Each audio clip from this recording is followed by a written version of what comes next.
All right, come here. Listen, I was taking a shower just before I'm recording this, and I'm in there doing what I do, just rubbing my eyes and just feeling like, stop being such a neurotic fucking bastard, you know? Because I run around, I live my life talking to myself all the time, a very consistent basis. It's not uncommon. That was kind of the idea of this show initially. When I first started, I was like, well, I'll just record myself walking around, you know, talking. Because I say some funny shit. I say it just to myself, though. I think I'm hilarious. But, you know, anyhow, I worry sometimes when I think about this. Because I go, man, I hope my daughter doesn't inherit this kind of neuroticism or whatever, you know. But she already has. And that's kind of what I'm popping in here talking to you about. It's like, she's always run around in what she would call movie land. She'd run around pretending to be all these different characters. Any movie she kind of watched for that week or even for a few weeks if it was good, she would routinely play out and go from character to character. She'd play like 5 different roles and run around talking all of them out. And unfortunately, well, for the outsiders, people who would see it, they were like, what the hell are you letting her watch, man? Because she's gravitated towards scary stuff when she was younger. I had horror movies and a lot of that stuff around. I never deliberately was trying to show her things, but she just automatically took to scary, spooky stuff. So she would act out characters, man, and then she would fall in love with a main character, and then she, and she'd get married to these people, and we would have weddings. But she's marrying, like, her first wedding we had in the backyard. Well, all of them were. The first one, she married Billy from Stranger Things. And, spoiler alert, he's dead. So, it's very tragic for her, losing her husband so early. And then, but she picked up the pieces, she pulled herself together, and, she went and found love again with Eddie Munson the following season of Stranger Things. And, sorry, we all know how that turned out for poor Ed. And, but, at this point, she was she's kind of growing a little callous to it, unfortunately, like the Black Widow. She, picks up, again, and falls in love. But now, this was last year, and I had let her watch some of The Walking Dead. And of all characters, if you've seen The Walking Dead, you probably know who I'm getting to. She fell in love with Glenn, her cute little pizza boy, and he was a great character and a good-looking kid. I was like, but I was telling her, don't, I've seen this show, don't fall in love with him. But she did, and had his got married to him, and then had his eyeball splattered right in front of her face. So that was very tragic. And by 9 years old, she was thrice widowed.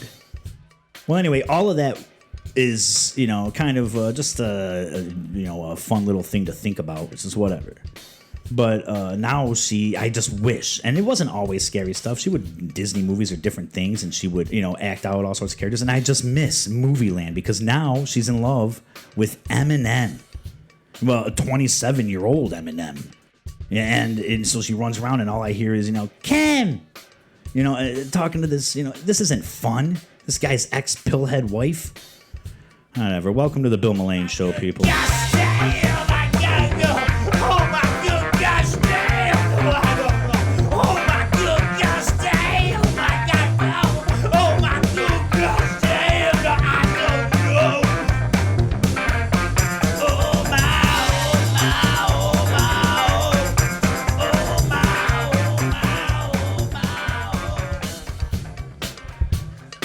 All right, welcome in to episode 19 of the Bill Mullane Show. Thank you for joining me.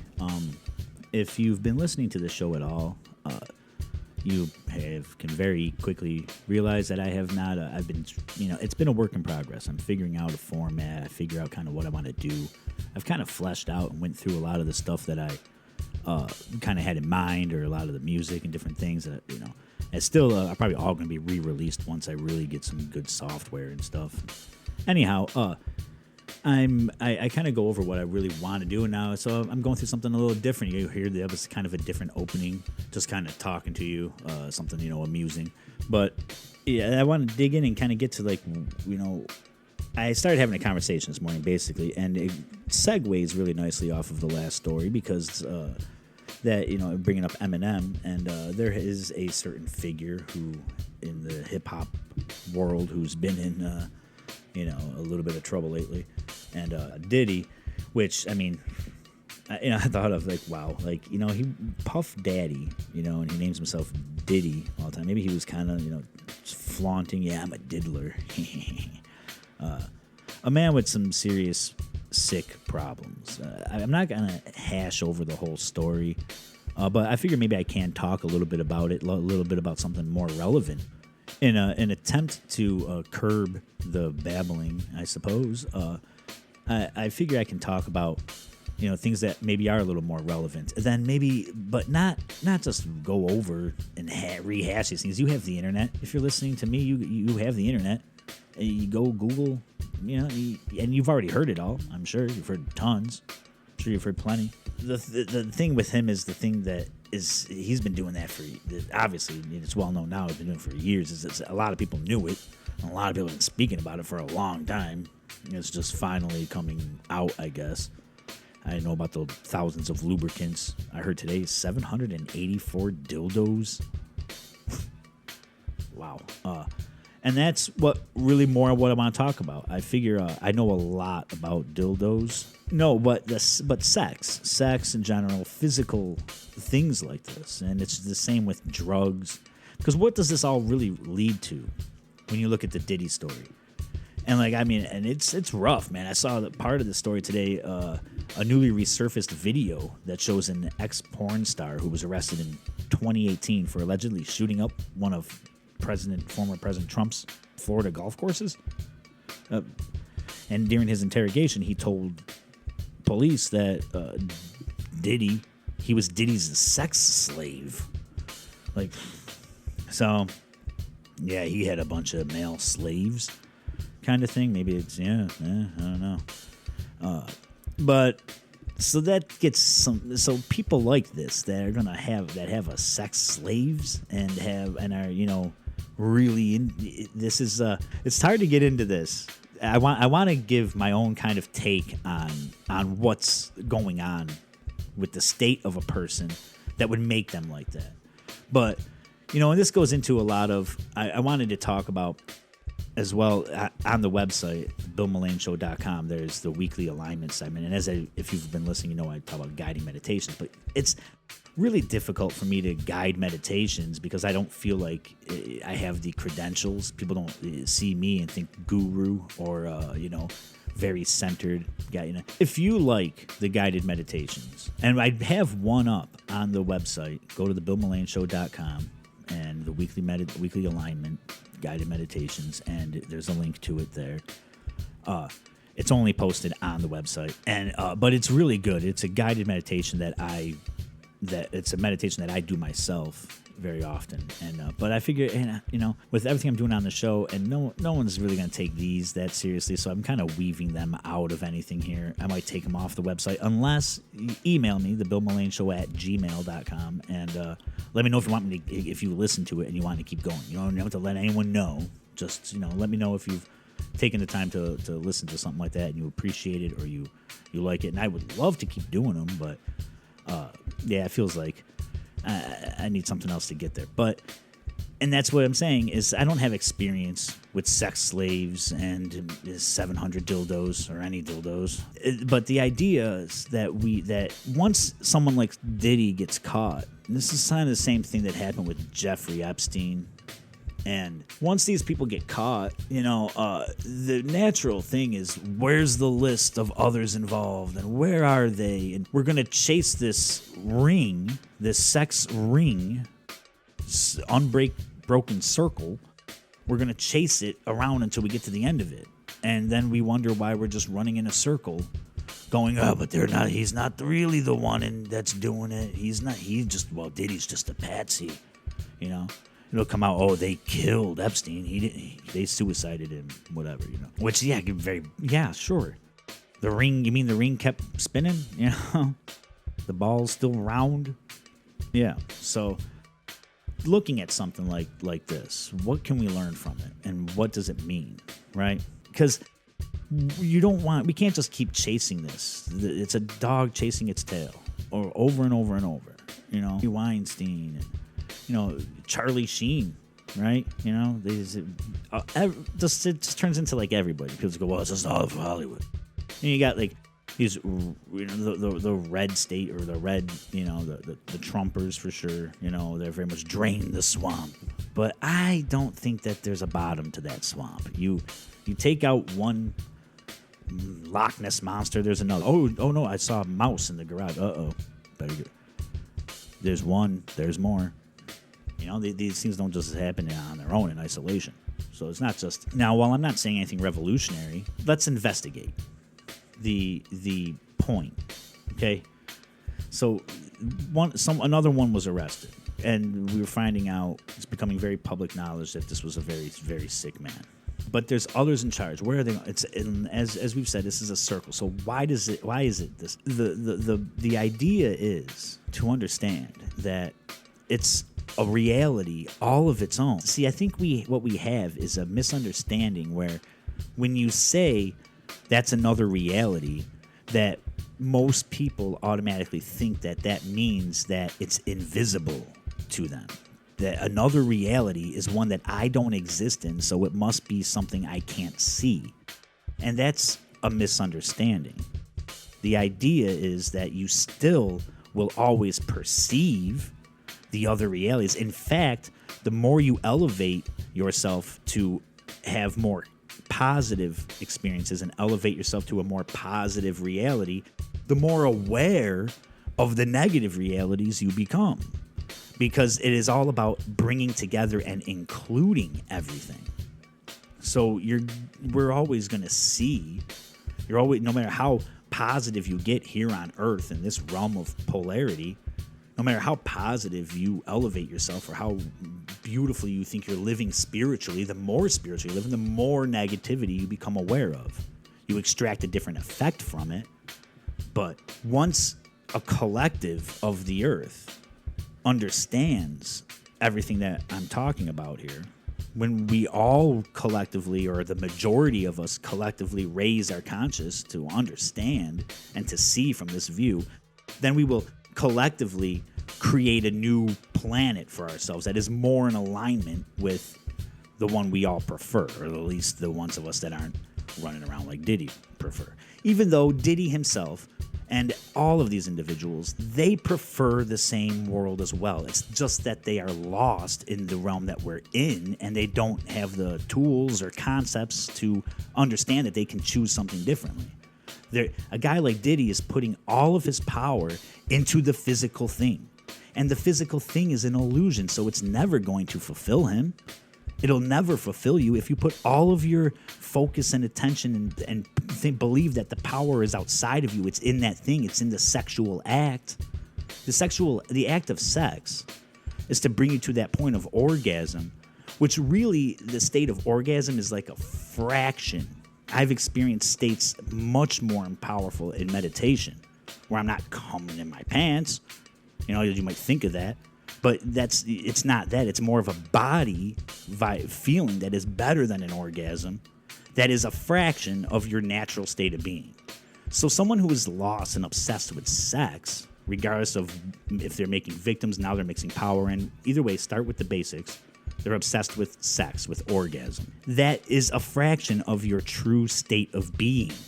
So if you're obsessed with that, he's still just feeling the connection to source, feeling what he really is. And this is for all sex addicts, and then it goes to all addictions of all kinds. They're all attempts. Any addiction, any sort of anything like that is an attempt to reach out and feel that state of unconditional love and energy from which we derive of what we naturally are. So it's a matter of understanding that. And even the worst among us are acting, in a sense, out of love. It's just that they're lost and do not have the same definitions of love and of and do not understand that the tool is just that. It's a tool. It's an object. It's a symbol. It's something we've created to remind us. It's something we use to remind us. Because the whole idea, when it all boils down, unlike the sex trafficking circles that have nowhere to go but just in a maddening cycle of destruction, just an Ouroboros, self-devouring. Unlike that, the point of what we're doing here is all about transformation. It's about taking the darkness and turning it to light, changing from destruction and madness to peace and cohesion and clarity and love.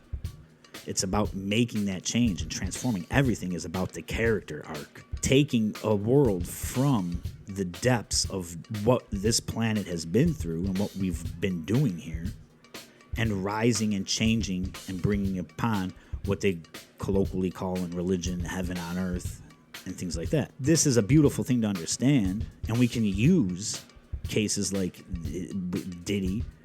If you can look at it with compassion, not only for the victims and people who were treated like slaves or abused or raped or whatever we're getting to here with what he was doing,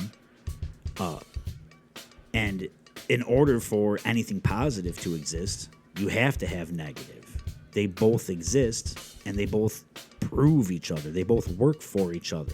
Of creation itself, which is, on its most basic terms, unconditional love. Most people don't understand what unconditional love means. They understand it intellectually, but that's a very hard thing to feel in this physical realm. I hold my daughter and I say unconditional love. That's the feeling I was chasing when I was running around doing acid, doing drugs like that. That's one of the reasons why I don't know about the guided meditations. People who know me, know my history and stuff, they go, I'm not going to take him seriously. But it's unfortunate because we're getting there nowadays. We're slowly getting to an understanding that maybe psilocybin is a bit of a teacher. Maybe LSD and these things can be a bit of a teacher. Now, again, just like anything else in physical reality, they are just tools that we can use, but you use them. And I can tell you from someone who's used that tool or those tools a few times that they're showing you that physical matter in reality is just a dense vibration. It's just, everything's just, it's just a vibration, densified. Everything's moving, constantly changing, shifting. And they're starting to use psilocybin and even other hallucinogens in different types of therapies. I mean, that's been going on for a long time experimentally.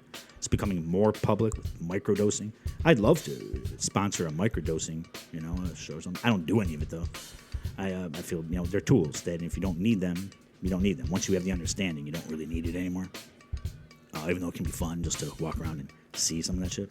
But anyway, as I'm saying, there's that feeling when I first held my daughter was like, wow, that's the one I'm chasing all the time. That's the feeling of just loving something more than just you can put into words. It's just emotion. It's raw emotion. There's no words for that.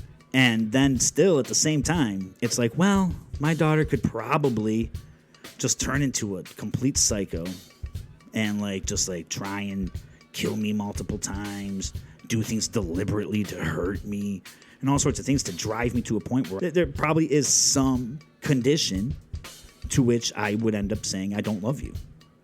That could occur. Do I truly know unconditional love? I think I know a glimpse of it, I think I know a bit, but so I think that we're all searching for that unconditional love because none of us really understand it. And if you do, then you can understand why there's so much negativity on this earth. If you can understand that it's all coming from unconditional love. But that's a really hard understanding for a lot of people. There's a well-known book by Neil Donald Walsh called Conversations with God.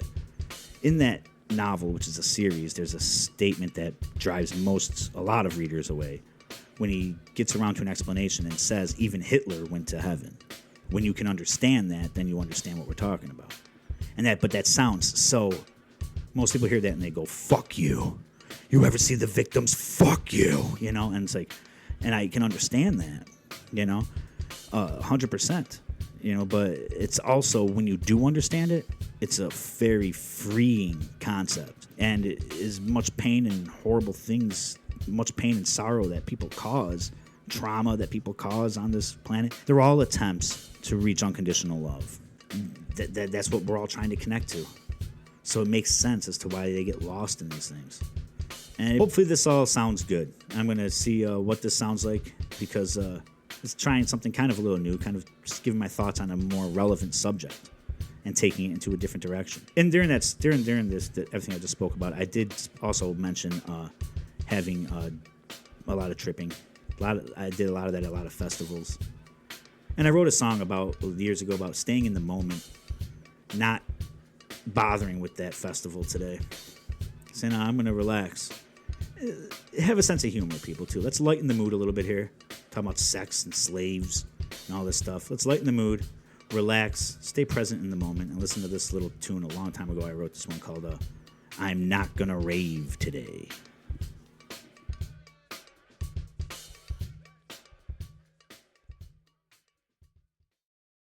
All right, I know this sounds weird to most people, but I always had a dream to write a song out of all flat notes. Just pick up the right lighter, better not be a white lighter, or there's gonna be hell to pay.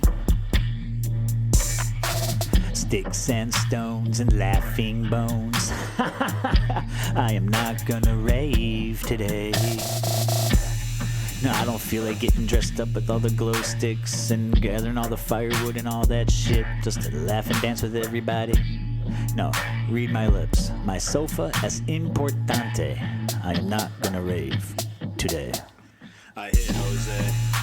My sofa es importante. No, I'm not gonna rave today. Yeah, Jose, sing it. My sofa es importante. No, I'm not gonna rave today. Alright, let's go, baby. I'm not gonna rave today. I'm not gonna rave today. Just pick up the right lighter, better not be a white lighter, or there's gonna be hell to pay. Sticks and stones and laughing bones. I am not gonna rave today. No, I don't feel like getting all dressed up with all the glow sticks and chopping all the firewood and gathering all that shit and dancing and singing with everybody. Read my lips. My sofa es importante. I am not gonna rave today. Come on, Jose, tell me. Oh, my sofa es importante. No, I'm not gonna rave today. Oh, my sofa es importante. No, I'm not gonna rave today. I ain't gonna fucking rave it, man.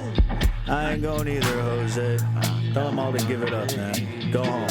Besides, I think JoJo has to get a sitter and all that shit. We ain't going there, man. Come on, hit it, Jose. Let them know how it is. My soul es importante.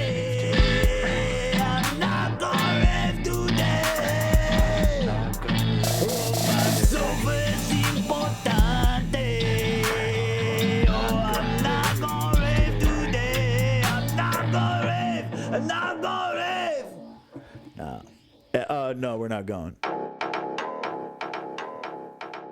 Hey, that wasn't too shabby.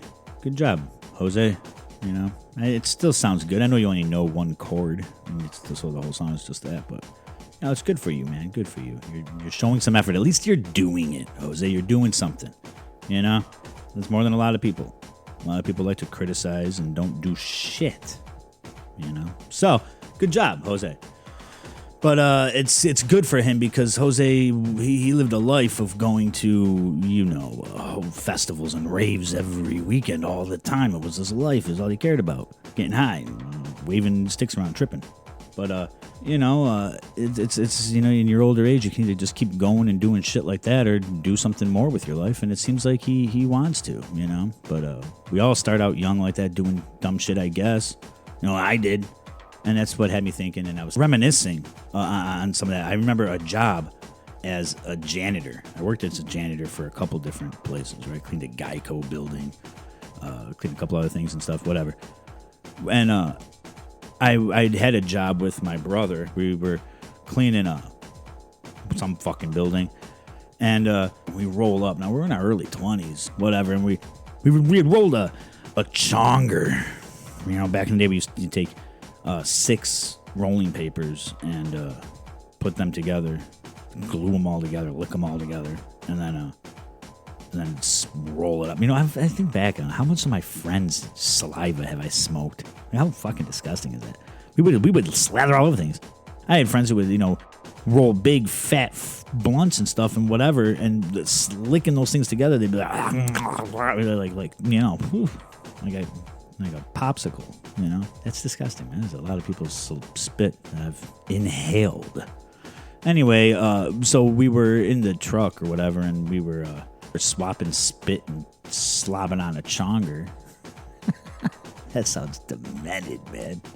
Anyway, we're smoking a big fat fucking joint, and it's like you know, it was homegrown or whatever, and it was real leafy, a bunch of leaf and shit in there, you know, so it stunk. Like, so, and then we immediately roll out of there, like rolling out of the fucking mystery machine, you know, and we walk right into the building, and the boss guy, whatever, pulls us aside, and I just remember standing in that you know, little janitor closet. He brought us into the janitor closet, so you're standing around mops and chemicals everywhere in the little, you know, slop sink.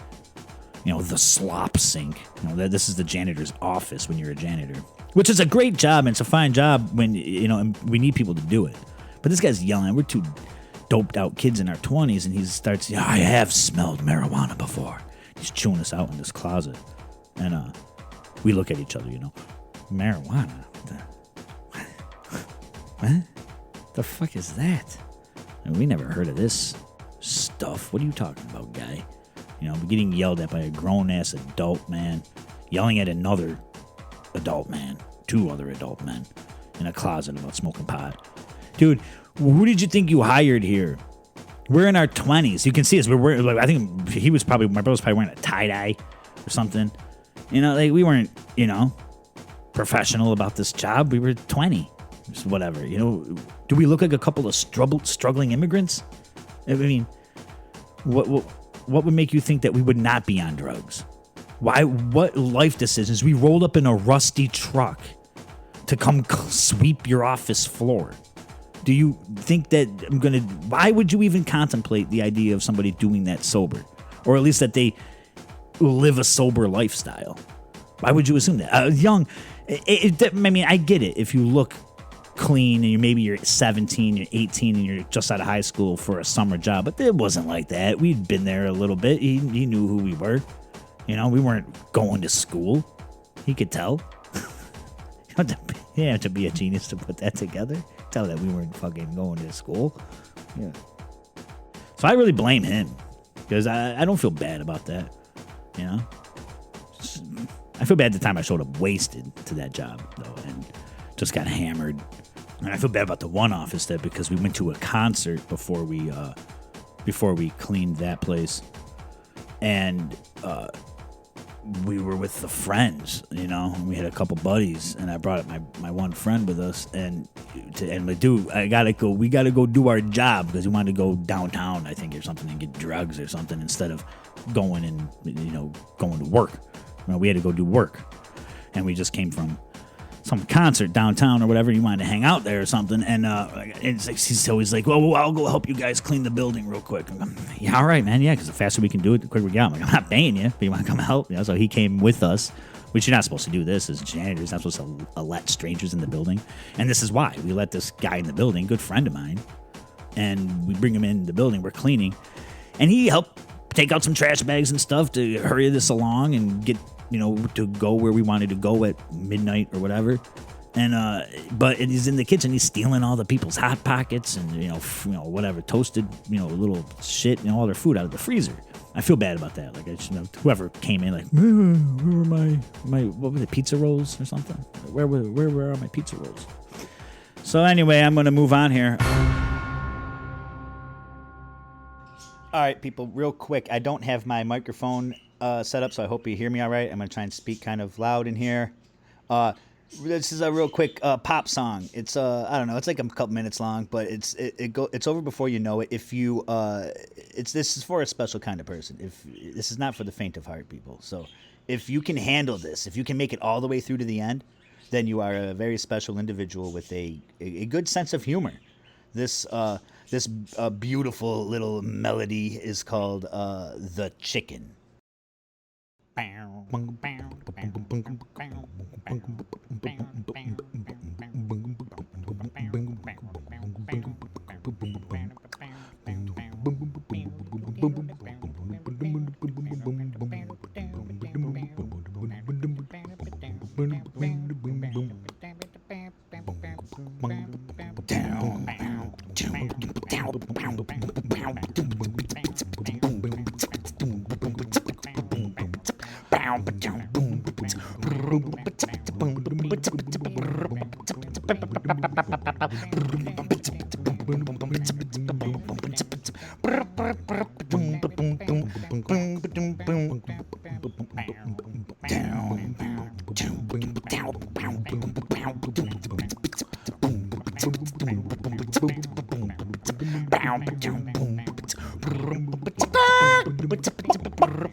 All right, now don't make me play the rooster. Whoo! All right, I bet you wish you had the last 2 minutes of your life back, but hey, hopefully not the last 30 minutes or so. Hopefully you're cool with that. I know this one came out a little different. I'm just wrapping it up now. It's 10 o'clock on Friday night, so you're hearing me as close to live as I've ever been. But I hope that you're not entirely disappointed because this episode was a little different. I know. I'm feeling things out, people. Feeling things out, and you're along on the ride with me, and I appreciate you coming along. If you are on this trip, like, comment, subscribe to the channel and the shit. If you're watching on YouTube, if you're catching on social media, let me know if like some of these things you go, hey man, I like you're talking about talking about the crazy news these days and kind of giving your own take on it. That takes it in a direction you're not going to get on the nightly news, people. Because listen, I know the secrets.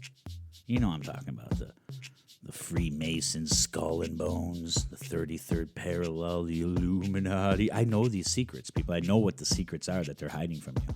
And I'm going to spill them on this show as we continue going along here. I think that's something I might do. I don't know. If you're interested, let me know, people. Comment. Listen to the show. Anywhere you get podcasts, go donate to the Patreon. All that fucking awesome stuff, And hope you enjoyed this one. And I'll see you next week.